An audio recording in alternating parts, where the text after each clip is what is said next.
Hey everybody, Shane Presley here, Rock Paper Podcast. Hey, coming up on November 12th, I'll be back at A Naked Vine with my singer-songwriter storytelling showcase, bringing along my good buddies Joe Forrester and Brad Milloway of Tree 14, along with Josh Witt of Spilly Nelson. These three guys will be taking the stage about 7 o'clock. It's a $10 cover at the door. These three sitting on stools, sharing a lot of stories behind your favorite songs in an acoustic listening room setting. So come on out to that show. Again, that's at Naked Vine in Chesterfield. And if you haven't been by, you're missing out. You should really come check it out. It's a beautiful space out there. He's got all kinds of fine wine, whiskey, tequila, and local craft beers. And a lot of great live music. You can see on Thursday, October 24th, Carson Mann of the Scandaleros will be out there. Friday, October 25th, Les Gruff and the Billy Goat return. And October 26th, Saturday night, Diesel Island will be back out there for their Halloween hootenanny. You can find all this information and more at nakedvine.net. Be sure to follow along with them on Facebook, Twitter, and Instagram. And again, come on out there. Check it out. It's a really good time. And also want to let you know about Heil Sound. I've recently partnered up with them and bought myself a new mic, and I've been loving it.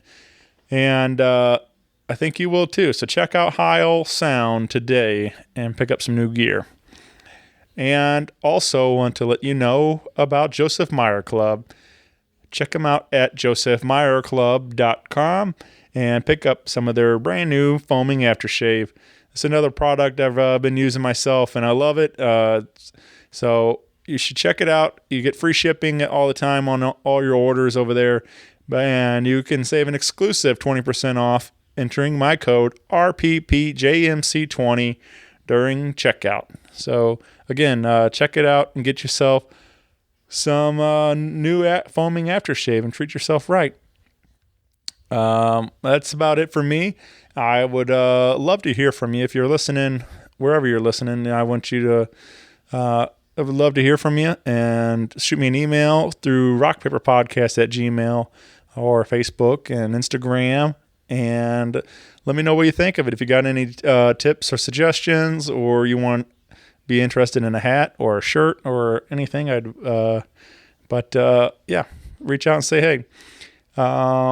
So thanks for listening, everybody. Have a great day. Podcast is kind of like it's like a radio show that's not on the radio. It's on the internet. Does that make sense? Uh-huh. Yeah. That's also like my mom. It makes it sound more confusing, doesn't it? It sounds like this. What's up, y'all? This is Sean from Thames.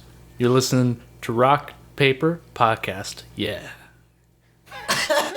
Olivia's like, you're listening to Rock Paper Scissors. Damn it. Rock Paper Podcast. Rock Paper Podcast. Rock Paper Podcast, y'all. Hey everybody, Shane Presley here, Rock Paper Podcast, coming to you from St. Louis, Missouri. Hanging out today with the guys of Thames. Welcome back to the show, guys. Woo! Hello. Feels good to be back. Hello. Yeah. And we back.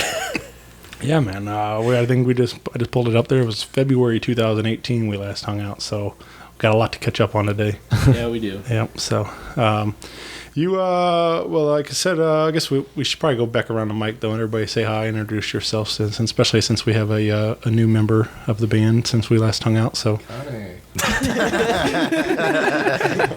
Connor quits and comes back every day. He's the Kyle Gass of the band. Hi guys, my name is Xander. I play guitar sometimes, and I'm really good friends with Noah. Hey, I'm Noah. I'm the new guy. I play guitar on one song, and the rest is keyboards, and I'm really good friends with Xander. I'm Connor. I play bass and do like background vocals. I'm not very good friends with any of them, so. Damn straight. I'm Sean. I play the drums and sing, and I'm very good friends with Judge Judy. I'm Gabriel. I'm vocals, guitar, and piano, and I have no friends. Accurate. Yeah, man. Well, this, I mean, hey, you learn something new every day. I didn't know you were so close with Judge Judy. Yeah, do you want her deets? Yeah, if you don't I can mind. hook you up. Yeah, that'd be great. She's surprisingly kind in person. You just gotta like know her better. Sure. You know, the TV persona. All right. I hated her on TV, man. That's why you have no friends. I was like, of all people on TMZ, why is it Judge Judy? She's a celeb though. Like, you know that like she's probably like reeling in the big bucks. Probably. More than most of our heroes, probably. Judge Judy is my hero. Xander's my hero. Well, you're already friends, so. Oh, yeah.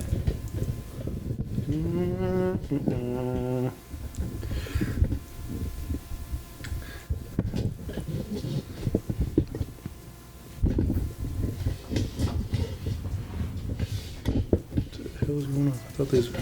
Oh, that one's not locked. That's why. All right. Might be a little better. Cool. Try to get it more center between you guys. All right. Don't worry, I'll leave all this in. Well, we do have a brand new Thames record out there today. Came out October 11th, so available digitally everywhere right now. And we're going to get into some of that and everything else. But yeah, this is cool that we have some brand new music. Obviously, been a while since we talked, so it's cool to get some new stuff out there, something to talk about here. And we got it's just exciting, man. I'm glad you guys are back at it with some new music. And I was actually listening to it twice this morning on the way over, so it sounds real good, man. Yeah, I mean, a lot's changed since the last time that we hung out. I think, like, just inherently the way that we make music is very different now from how we were doing it a year ago or later than that. Yeah, 2 years. This is the first time where I think we've spent more than a month, like, actually making our records. But we did it in style and made it in like 8 months. And it was really a different experience, but I think we learned a lot from it, at least. Oh, yeah. This is the first time we produced it ourselves, too. Yeah. That was a scary challenge at the beginning, making sure we didn't mess anything up, not be too in over our heads. But Sean handled a lot of it, and he did a pretty damn good job. Yeah, it was very scary, like going out on a limb because, like for a long time I would like make like little songs for fun in my basement. But I mean the stakes were so low when you do those, you're not like anticipating people hearing them, or like hearing them and then taking them seriously, but like we usually ask of people to take Thames songs seriously. That's what we're hoping for. Right. Yeah. So inherently there just felt like a lot more pressure to make sure that everything was like presentable, like that we knew that it was the best that we could possibly do. It sounded like a song you'd hear on the radio, you know, the production value, all of it. We didn't want to sacrifice any of that, but we felt pretty comfortable with Sean handling it because, like I said, or like he said, before on the last three EPs, we just went in and recorded them in like a space of a weekend. You know, we would book a 12-hour session on a Saturday and a Sunday and go in and record everything. So all the songs pretty much had to be done by then. There was not a lot of post-production, you know, kind of what you recorded and what you did that day is what you got. And so a lot of the songs were kind of unfinished, we felt. And so this time, you know, we had 8 months to ultimately decide if any song was done, if it needed anything else. And so it was a very, it was a tumultuous process, but it was well worth it, I think. Yeah, nice, man. Do you guys record this in a studio, or do you guys just in the house, or? It was kind of it's kind of all over the place. Right. We recorded the drums at Firebrand Recording with Brian Schaefer. He's I've had him as a teacher a couple of times, and Me Gabe too. has too. Currently. And he's just like the best at recording drums I in think- St. Louis. I think they just were named like best rock studio or something. I think he's gotten that award a couple of times Yeah, now, and so- he's absolutely deserving of it. The work that he does is fantastic. Yeah. So we're really grateful for him for helping out recording drums. And then a lot of it was done in my basement, like a lot of guitar tracking and synth tracking. And then vocals, we did some with Dan Ficacelli, again, at Sawhorse. And a couple others we did like just kind of DIY however we could. Right. Yeah, Dan's a good friend of the show too. So a big shout out to him. Yeah. Yes. Fico, he's been such an immense help over the years. Like, even more than just production wise, you know. He's taught us a lot about making music and writing music. Right. You guys. My mic keeps falling down, man. Your mic is disappointed in you. No, but yeah, like Fico, he's just given us so much good advice over the years. You know, whether we're like I'm getting down on myself in the studio recording vocals, he knows how to get a good take out of me. You know, he's helped Sean with learning how to really mix well and all that stuff. Yeah, even though he was less of a big presence on the recording of this one than he was our last two records, he was still a huge help. Sure. And someone, probably the person outside of the band that I think we're like most grateful for, that plays the biggest part in making music. Yeah, Yeah. definitely. Well, let's give him a little sneak peek of what you guys been up to, and you want to start with the title track, Spotlight. it. Might as well. When you Start think at the beginning. let's so yeah, this track one kicks off the new record, and anything you guys want to add around Spotlight? It's really good. Thanks, Connor. That's Yeah. that's all you need to know.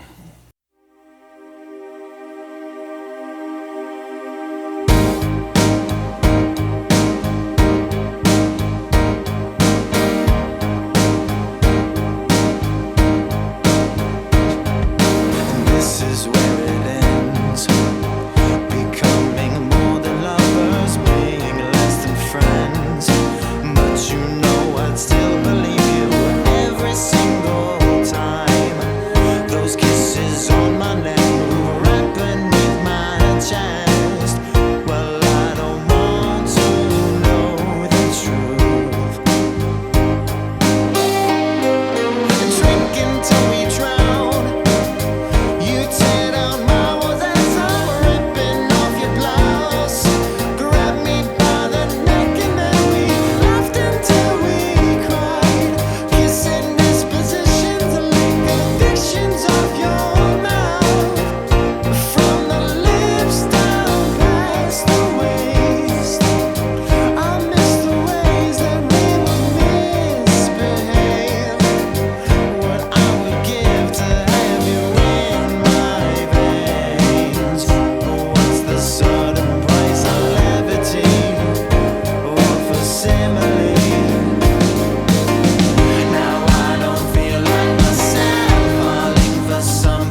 it is. Yeah, this was fun, man. Like, and I don't know. Obviously, there's, you know, you can tell it's still you guys, but I do feel like this record does have quite a bit of stretch compared to what I've heard in the past. There's a lot, some different sounds going on for sure and stuff. So, what do you feel like the biggest growth is between what people have heard compared to Spotlight now? Like, what's the change? Is it Synthesizers. Yeah. Yeah, this time around, since we wanted to do it all ourselves, I feel like we had a lot more time and space to put our lives into it this time around. Yeah, man. Like, because it was just, instead of us going crazy in the 12-hour session we booked trying to finish everything by a certain deadline, it was us just kind of melding our brains in a basement going crazy instead. Well, so to be honest about some of our last records, particularly the last one, Plagues, the whole production process was just a very hectic time. We didn't really know what we were still just kind of figuring out this whole band thing and making music and recording it, and we booked a show for the release show in advance, and we hadn't done any of the production on the album yet. So basically that last session, we just kind of learned all the mistakes to make. Doing them. By doing them, yes. Every mistake we've made, or every mistake that has happened to us, has ultimately helped us out. But, you know, we rushed, and I take a lot of the blame for it by rushing a lot of the production on it. Yeah, but It's Gabe was okay. going through like a really tough point. Like literally Oh my probably the gosh. worst thing that could possibly happen to like he was basically being broken up with while we were recording while we were recording yeah. Plagues. Yeah. So he it was just mass chaos trying to get that thing done. And even though I'm still proud of some of the songs on Yeah. it, they just didn't come out the way that we were like trying to make them come out. Yeah, we had a lot of ambition for that last record, and a lot of things in my life started falling apart, and We didn't give ourselves enough time to actually make it good. and so we only had because we recorded the album April 13th or 14th of 2018, and the show and the release date was like May 11th. And so we had about a month to do the entire thing, and post-production and mixing and mastering. That was a rushed process, and that's something we find out now. I mean, we went through probably 100 mixes of songs this last record. Like, not even kidding. We tried to go like as completely the opposite way of how we had previously done things as possible. Like on Plagues or The Fear, I mean, we would get mixes back, and by the third or fourth one, that was pretty much it. This time, the title track, Spotlight, had, probably near 100 different mixes. I remember there's so many of them that would just, you would be showing me in the car, and it would just be a different kind of reverb on the snare, and then another different kind of reverb on the snare. Yeah. The reverb on the snare is very important. It is important. I'm not docking you. I'm just saying. Yeah. I can name a few albums where it's like, Like a cannon going off every time.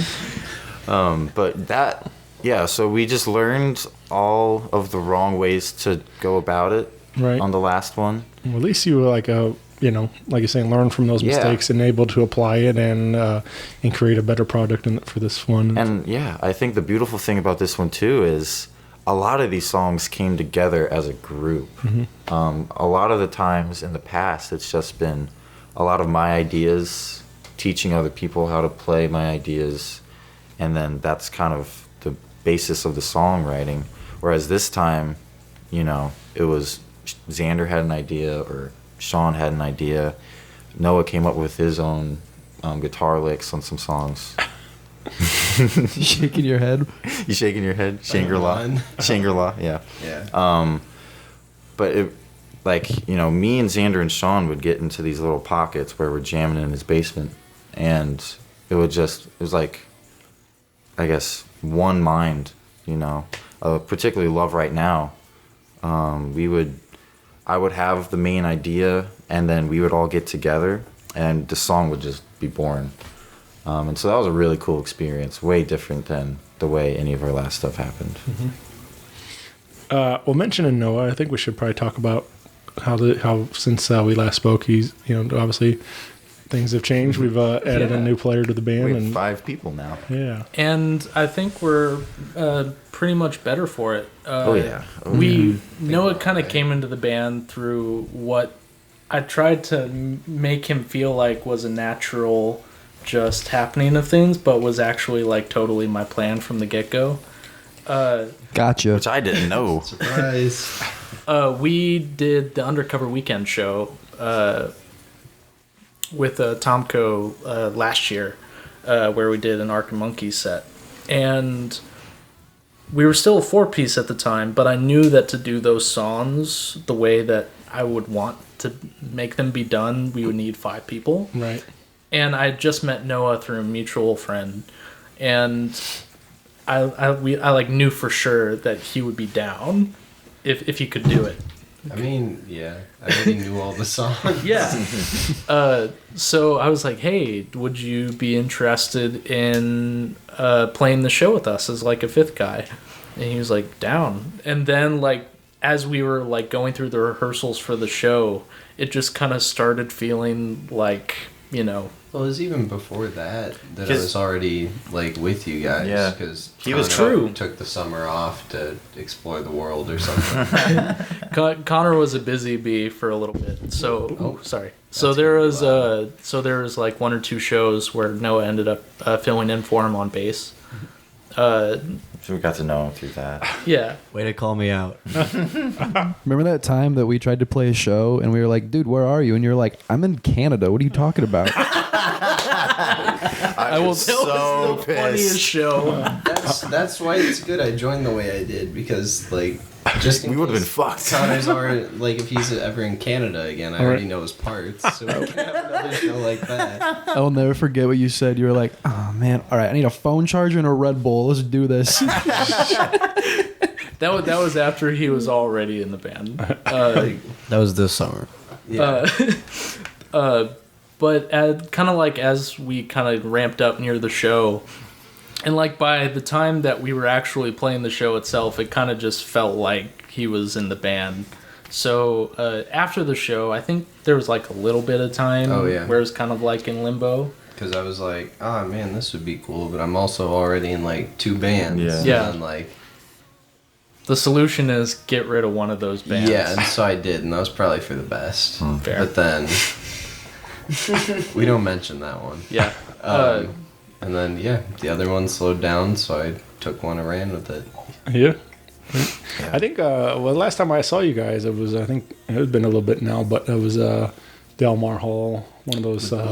Yeah. That would have been And December. one of the first shows where he was an official member, I think. Yeah, it would have been like the 3rd or 4th. With him. yeah, that was a fun show for sure. But yeah, I think that was the first time seeing you guys as the 5-piece then. So It was a little weird at first, like transitioning from a 4 to a 5-piece. But I had always imagined with like being a 5-piece the whole time.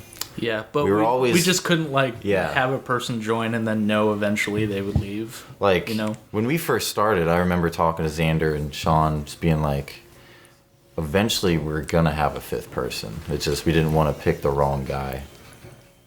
right. Are you okay? I'm trying to move on the couch and make as little noise as possible.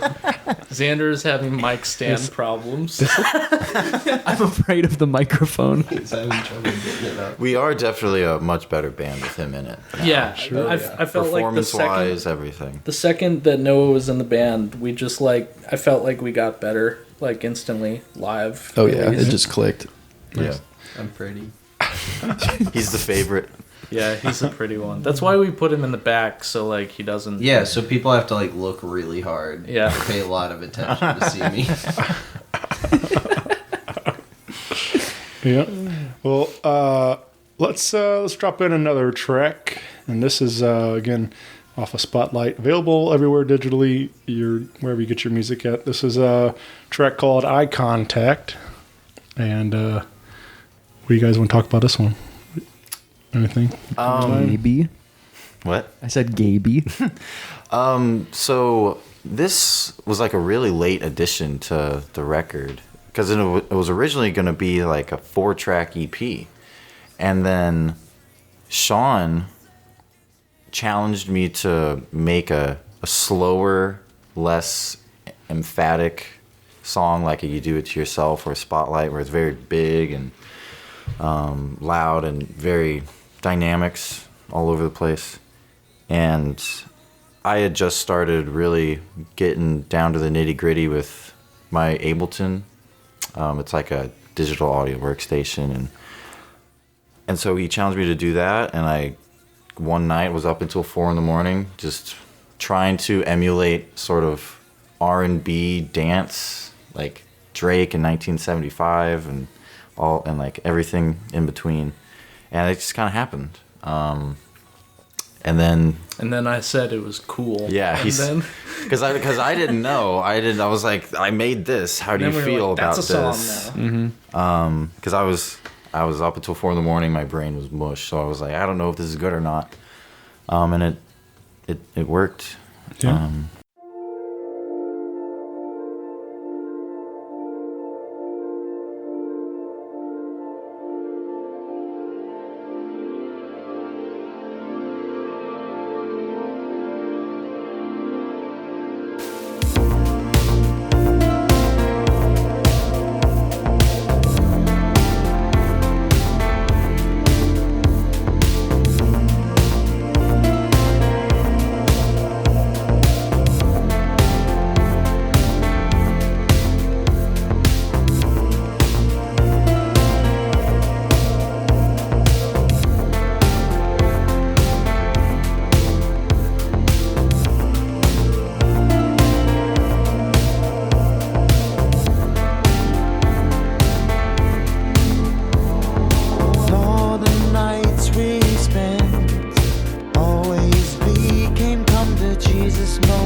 How's the pain you've been masking?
Was that song the one that was originally called Spotlight? It was like on an acoustic guitar, Yes. and it was kind of local neighbors Yes. dreamy. So actually, the funny thing about that song is, We originally wrote it on guitars. yeah, And then we decided it sounded too much like songs we everything already else had. we've Yeah. made. So It was originally, it was like, yeah, it was in like an acoustic-driven song, very indie rock. Oh yeah, I remember that. Because it was like one of the first songs I had written as new material after we put out our last record, and I brought it to the band. We actually jammed on it as a 4-piece, and it just didn't quite work. And me and Xander tried to work on it a little bit, and it just nothing ever came of it. And then so when he asked me, I was like, well, I have like a song structure in mind, and I didn't try to create anything too new in terms of song structure. I just had way different atmosphere and sonics with it. And yeah, it kind of happened. It'd be interesting to hear though, because I love that kind of stuff, like B-sides or Yeah. different alternate takes and things like that process and how you get to the record, like to the final recording of it and stuff, and because that's always fun for me, like to hear like those demos and kind of just.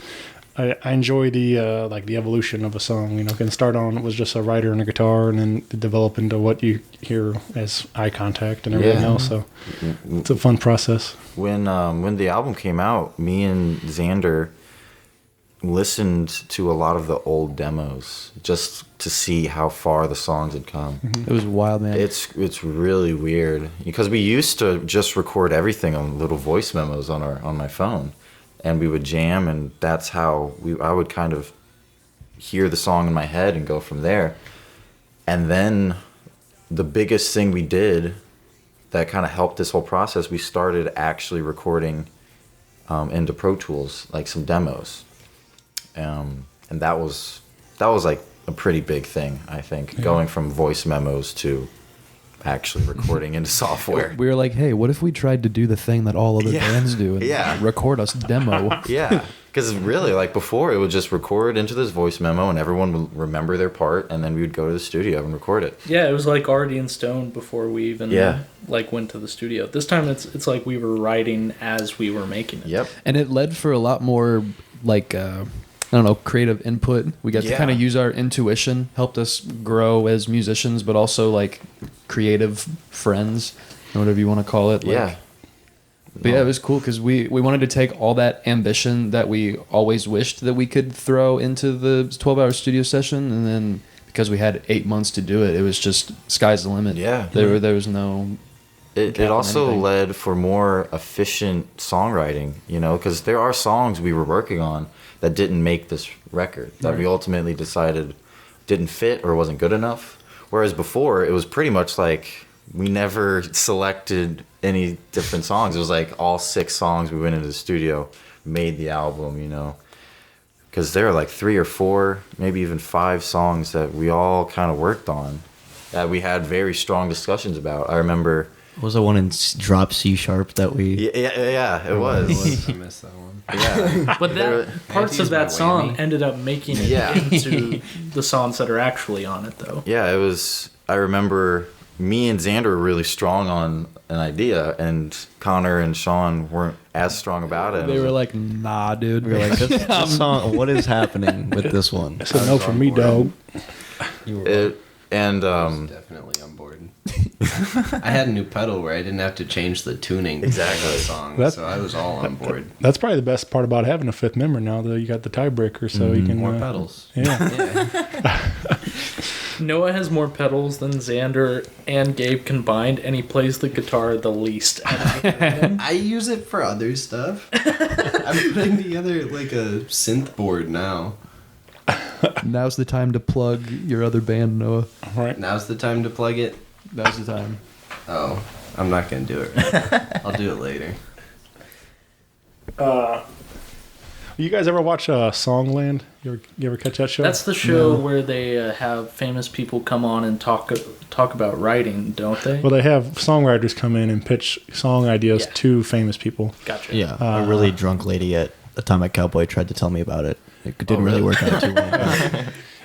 It's But anyway, that's just talking about the demo process and all that stuff. That's what I think is really cool about that show. If you haven't get a chance to check it out, I find it very interesting and seems to be a very genuine look into songwriting in particular, and how these songs kind of come to life. Like typically each episode they have like one particular artist that they're pitching the idea to. So they've had like everybody on One Republic and I heard they had the Jonas Brothers. Yeah, and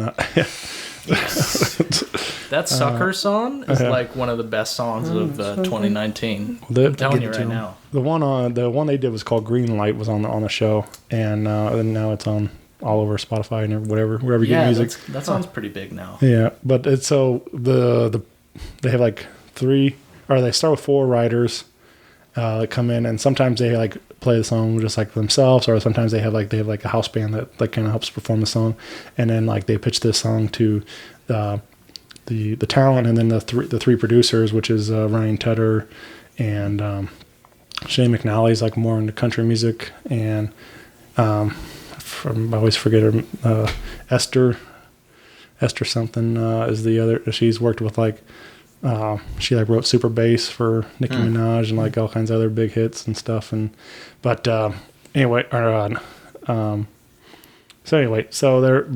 kind of the producers. They take each writer into the studio. They kind of come up with this track, and then they end up come back with a finished product. So it's like fun to see that in studio process as the song becomes a pop hit or country or whatever they try to turn it into and stuff. So it's really a cool show. Anyway, I think this was. If you guys haven't checked it out, you should. Oh yeah, that's my plug for that show.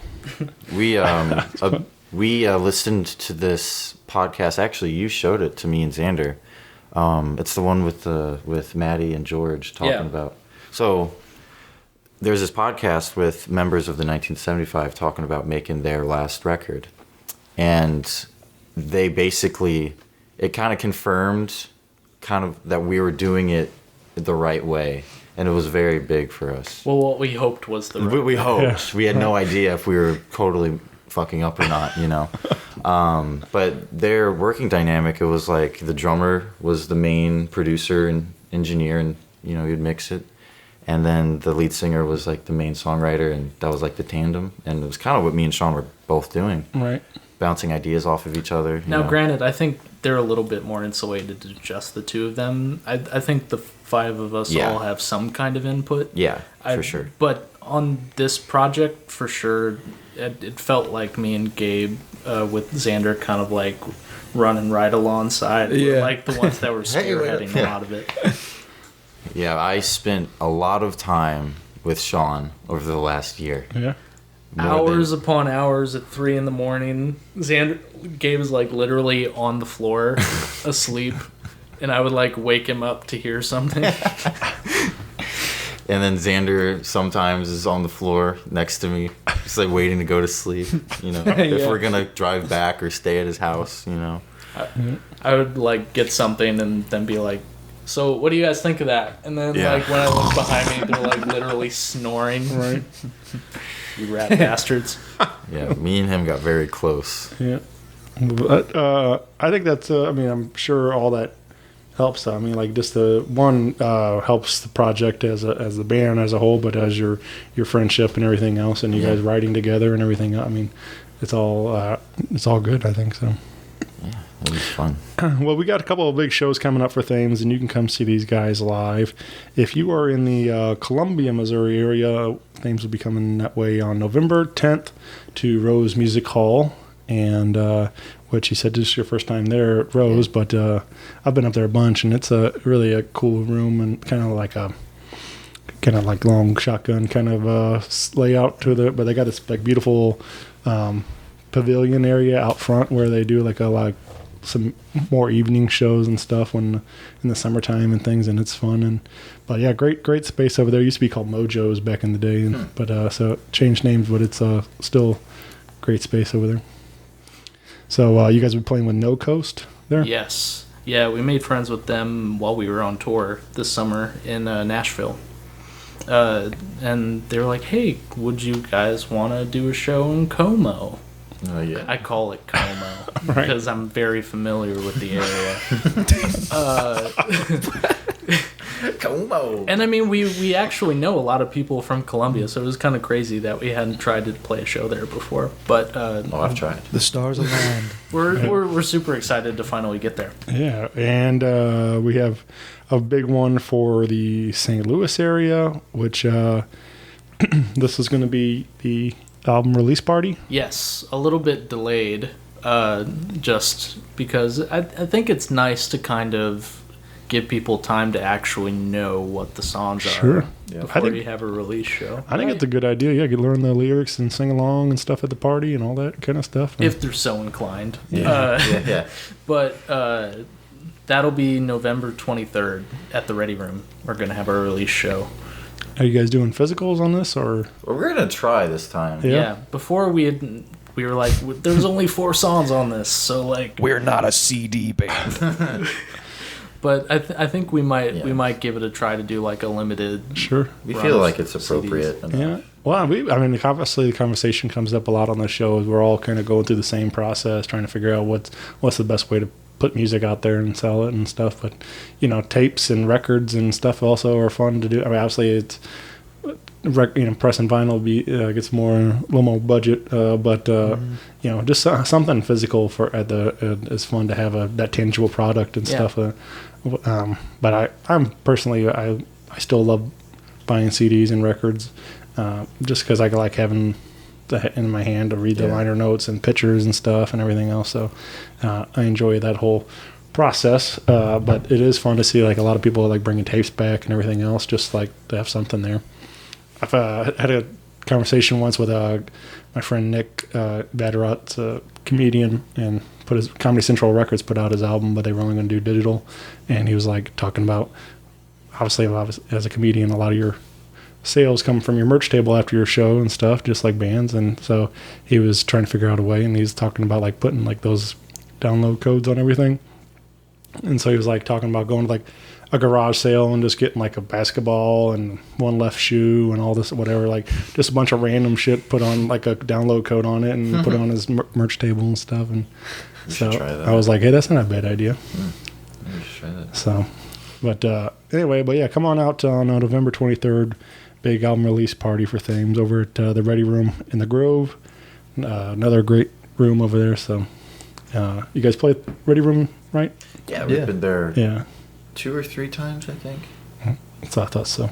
Yeah, it's definitely my favorite venue to play at. Yeah. It's a beautiful space. Yeah, last time we were doing a showcase STL in the summer. That was the last time that we got to play that room. Yeah.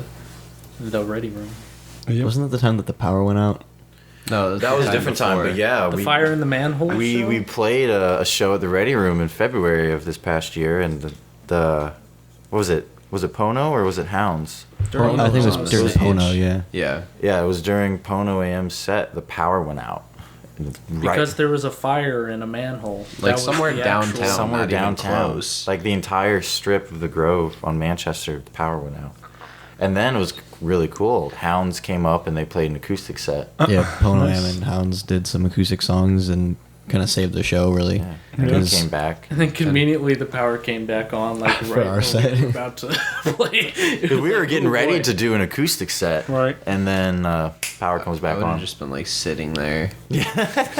I'm like, I can hit keys on the Juno. It won't make noise. You guys ever read any of those Hard Times?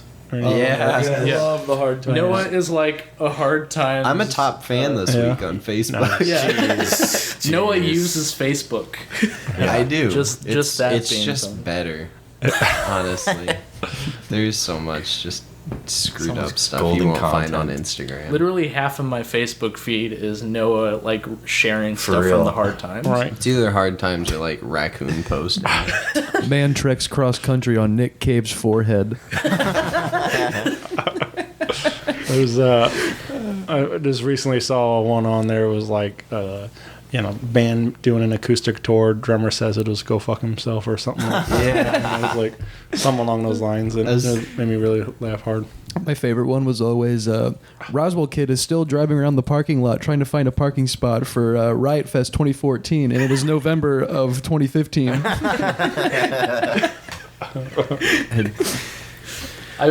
Man, I don't know if I have a favorite. There's a lot of them.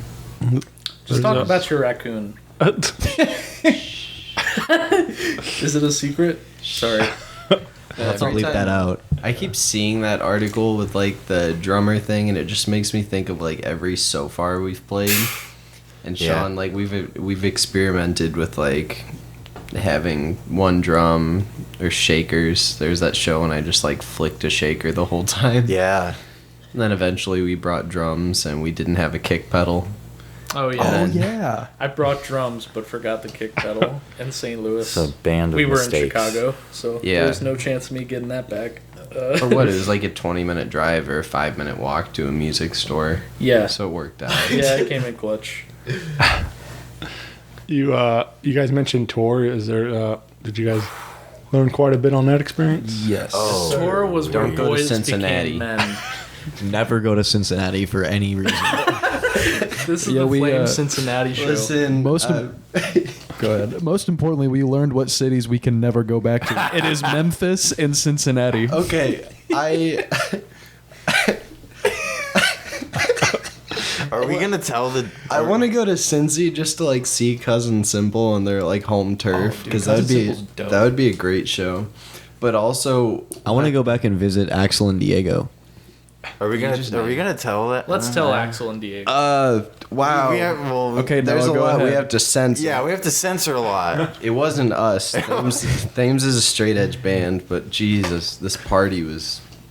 We wasn't even got a there. party. This dude wanted to charge us $15 a person to sleep on his floor. Yeah. We had to bring our own blankets. Without pillows, even. Yeah, just without on pillows. his cold, Like, hard it was a floor. nice gesture to let us stay there in general. But Well, it was- so- what was it, yeah. like 2 cases of beer for us to sleep Well, there? so I had a also. friend who goes to Webster. Yeah. Who's friends with. Okay, so we stayed with this guy named Diego in Cincinnati. And a friend. did not know We did not know Diego, and a friend of mine is friends with him, and so she was there, and so she kind of helped us, make connections with him, and then, well, yeah, you I just All wanted right. to interject. So, yeah, this man really liked substances. So much so that he would brag about how much How- he absolutely loved. how many spoonfuls of sugar he liked,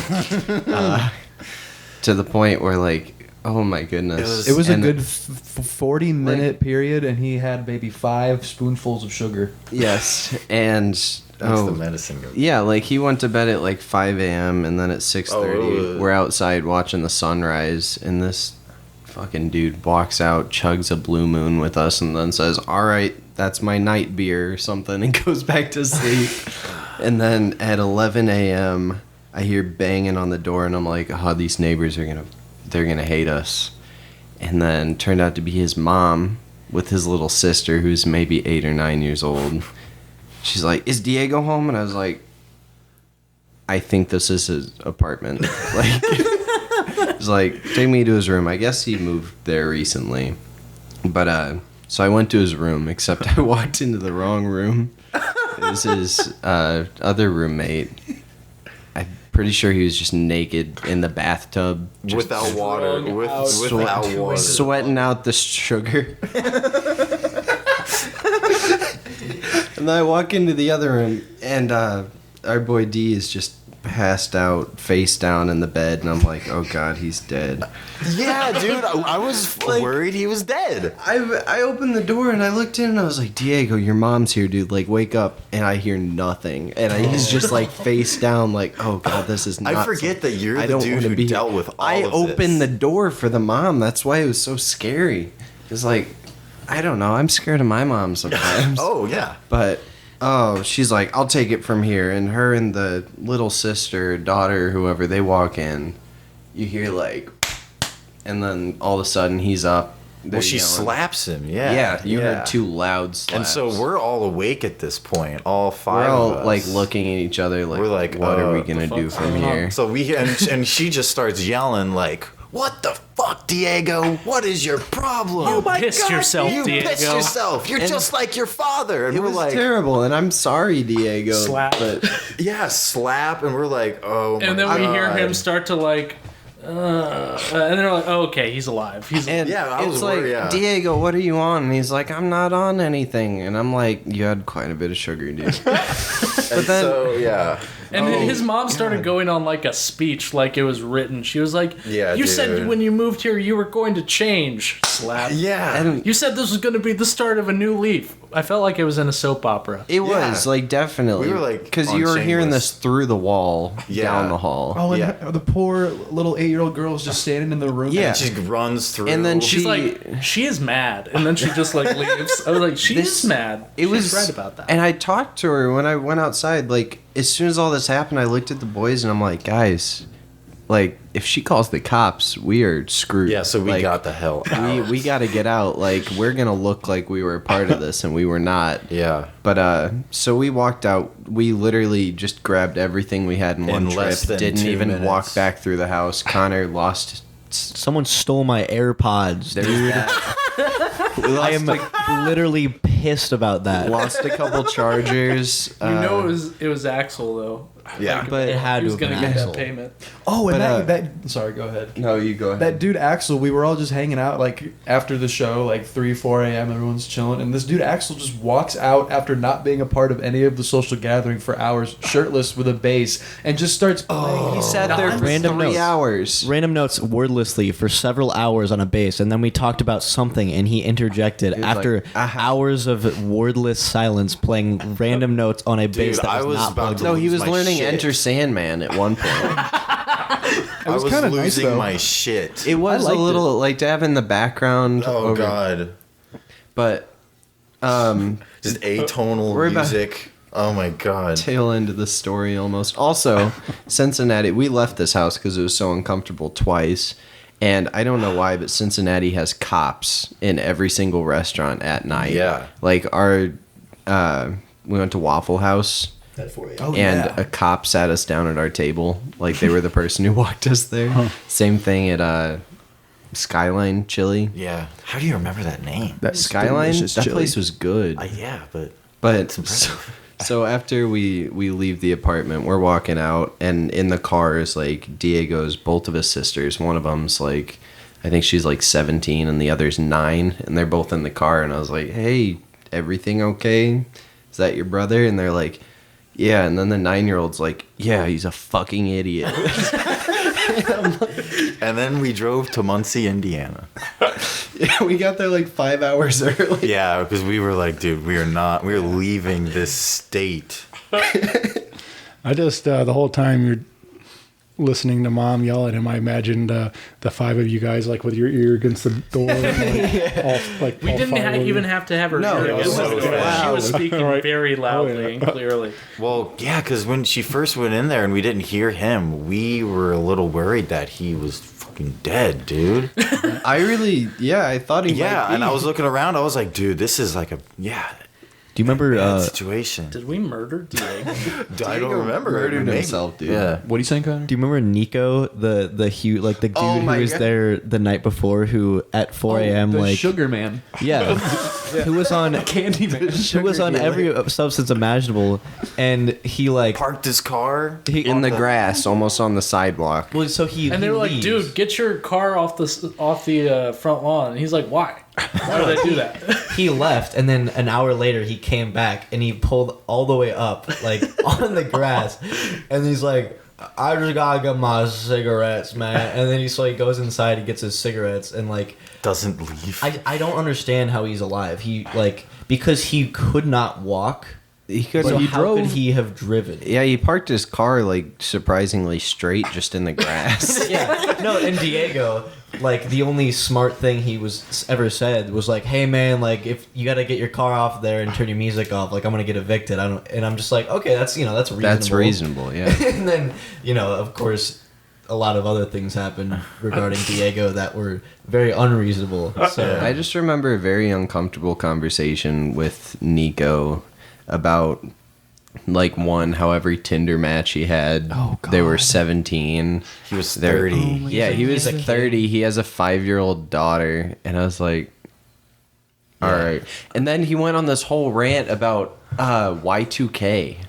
And he was like, man, things were so different. Like, man. And I'm like, I just want to be asleep. Yeah, that was the roughest night of tour for sure. And yeah, that was tour. Yeah, so there was a lot of better moments than that, but that was the most. There's a montage. There's a montage coming out eventually. Yeah, Working on a montage. Working on a montage. Gonna need a montage. Oh, there's like 230 videos that I'm trying to cut down and put in It this. cannot be incriminating. Half of it is. Yeah. So it's Most going to of be. it. So there's gonna be Most of one that we see and one that everyone else sees. Yeah. Hey, But it's nothing we're doing incriminating, just the people. Yeah, Yeah, the people never around us done. like We've never- every time. Can we? Yeah, like Diego.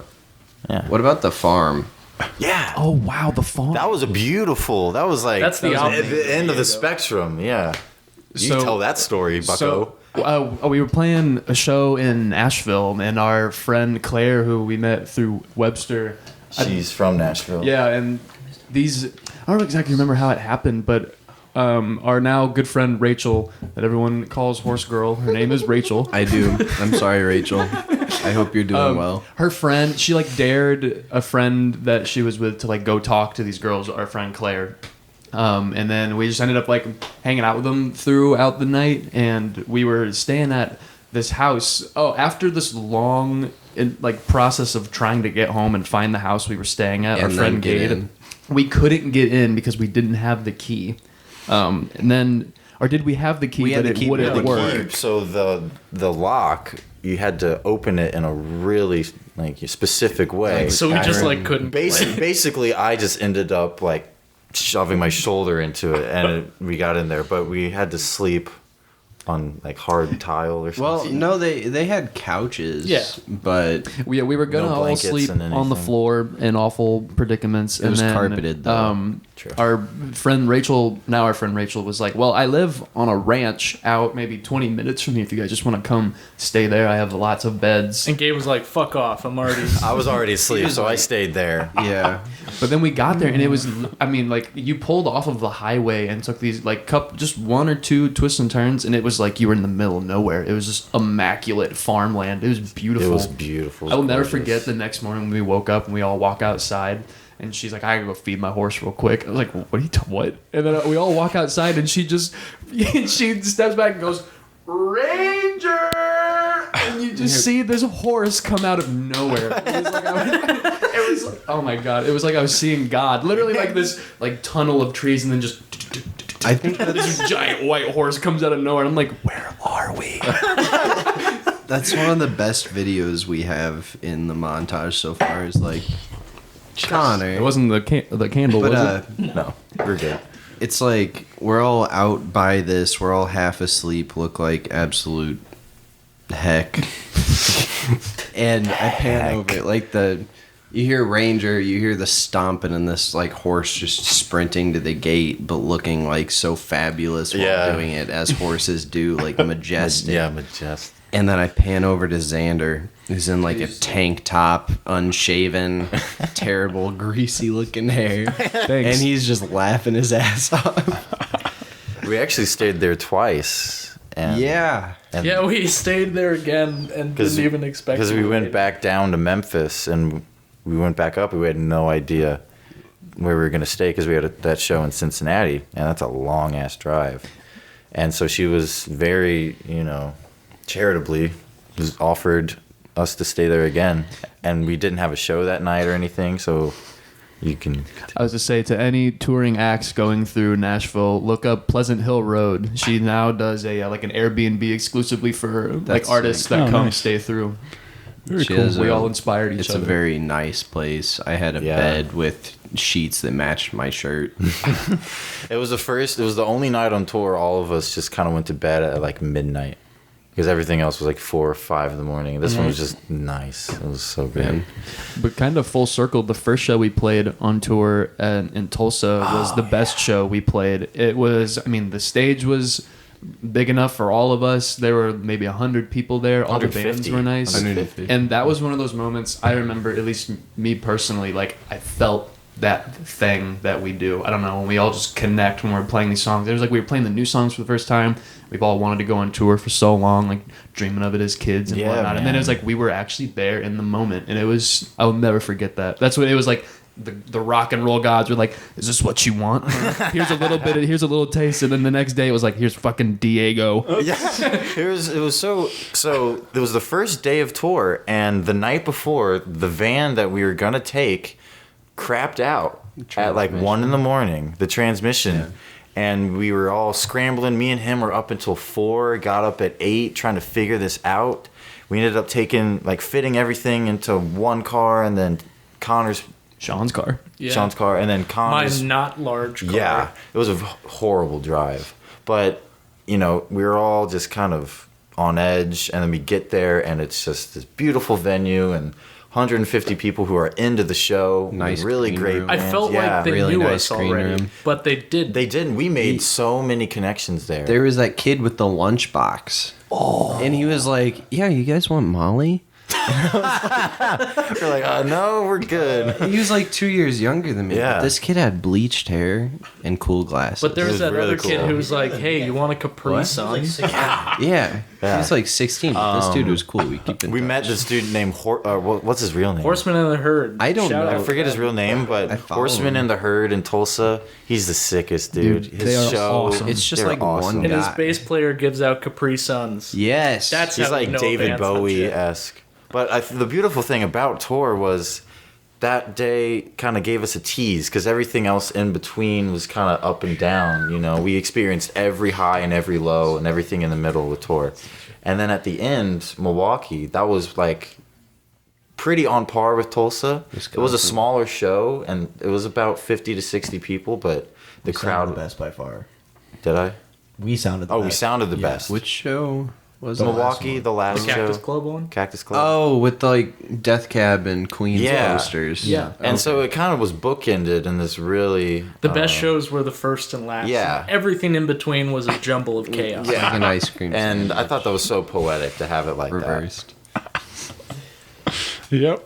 Well, that sounds like quite the experience. Can't wait to go back. that. Yeah. Maybe next coming time we'll for you, actually, Diego. We'll skip the plan some Candyland. things out, maybe. Oh, yeah. It was another example of learning from our mistakes. Right. You know. Booked the tour in April when I was in England, and I had no idea until I got back and had service.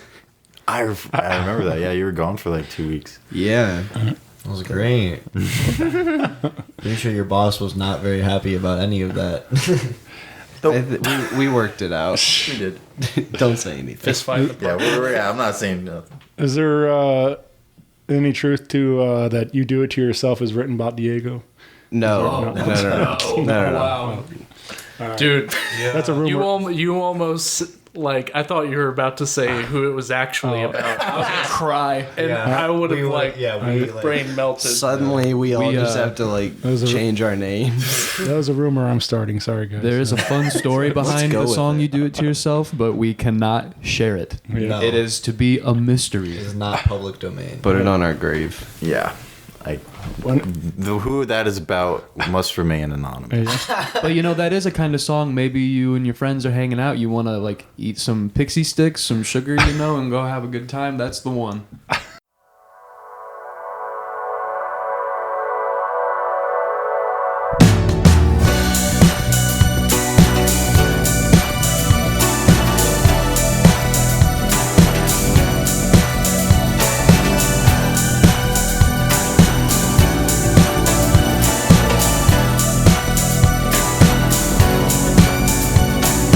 Lie to me. You're acquiescing 'cause you're mixing drinks. I've got your crushes stuck between my teeth. That's the way we talk, so tongue in cheek. Let me get the lights down low all night. Dressed from head to toe in black and white. Anytime you want it, you can have it. We can make this shit a habit all night.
Well, yeah, no, but the intention, so musically, the intention behind that song was I wanted to make a sort of like rave dance song that essentially I would tell Sean, because I'm really into Gorillaz, and a lot of their stuff, it's like, The band, right? yeah. Harambe. Harambe inspires us. It's their sound is sort of like a drugged out like rave dance, yeah. He's got sunshine in a bag. Exactly, and I wanted to make a song sort of like that, and so yeah, pixie dust. What's your favorite song?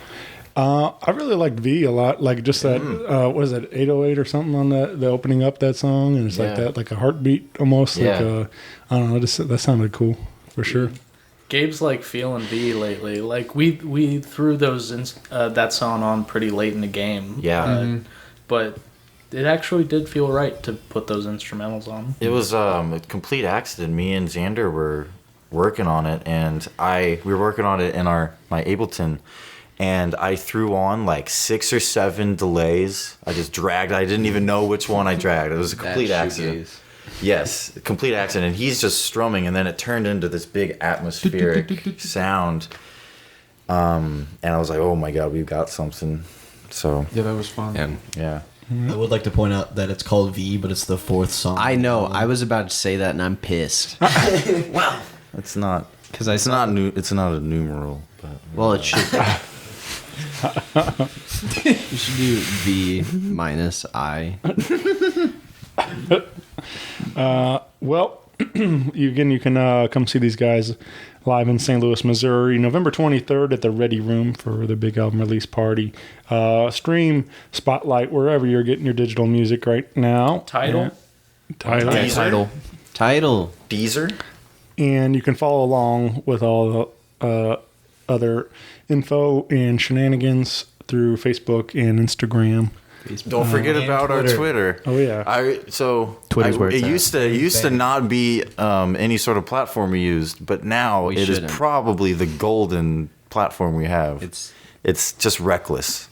So it's hell. Gross. Yeah, Instagram is where you go if you want pretty themes. Professional. Twitter is where you get hardcore themes. Real themes. Like What we do just we- tweet what we're thinking in our head. Tweet it you in know. By what Sex we are should be thinking. illegal. Yeah. What Gabe is thinking at 3 a.m. Hey, he tweets just as much as I do now. Okay. Yeah. I'm That's just where as the memes stupid go. too. We know. Hey. And then Facebook. know, Yeah, we will use that All right. too. So about Tumblr. Doesn't Thames have? we have a Tumblr. I don't know if anybody. I post follows. on Tumblr sometimes, but literally no one likes or does anything I to don't it. think anyone follows us on Tumblr. We should make a MySpace. Yeah, man. Actually, and now we're gonna make a TikTok. By the way, Yeah. you can do the 100%. TikTok, Connor. I will curate the TikTok. Expect some amazing content coming soon. Oh God. More to come. Yeah. Well, The motto. I think that about does it, guys. I'm excited for everybody else to get to hear this, and hopefully we'll go back to visit Cincy soon, and Maybe. If we're allowed to.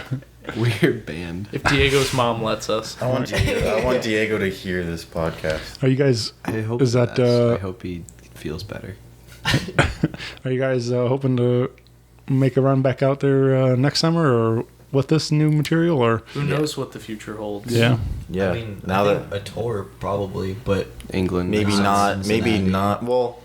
Yeah. I mean, it maybe might just be bad mojo or something. So we definitely are going to try and have another tour, and Right. we know where to go and when to book, and so it helped. Sure. Should be better this time. Yeah, I think. I think for as far as any band goes, I think that's where it's at, is getting out on the road and spreading the name organically like that and stuff. It's hard to do so with just Facebook and Instagram and Yeah. everything. So it's booking shows around and making new fans that way. It's kind of the last thing to kind of work on now. It's like we've worked on this music for a year. We have a lot of things we had ambitions for, with our merch and, our art and photography, and finally the music is out. And I think this is just the last step in this whole spotlight era of our band, is just the tour and playing out. Because we haven't played in a while after tour, we had some shows here, and then we took a break finishing the album, and so we're really eager to get back and play these new songs. Yeah, man. We're excited. Well, grab some tickets. TheReadyRoomSTL.com, I believe, is the address. And so snag some tickets and come out and party with your boys. Hell yeah. We like to party. Yeah. Well, Diego. yeah. I really hope somebody sends him a link to this. I'm gonna straight find him now. We should have found him on like Instagram or something. I think I follow him and Axel. No, are you serious? No, oh yeah. Wow. He was very nice. Yeah, they were cool at just- first. They were nice. Just It was just messy. I will never eat candy in my life. If you learned anything from this, Do not consume sugar. That's the lesson. Well, consulting your physician first. Okay. Nice talking to y'all. yeah. All right. Well, thank you guys, and thank you. hopefully we can do this again sometime very soon. Yes, Hey, please. Shane. Thank you very much. Let's add another member. Yep. All right. Bye, everybody. Bye. Yeah. Bye. Rock Paper Podcast. Rock Paper Podcast. Rock Paper Podcast. Rock Paper Podcast. Well, yeah, that was it.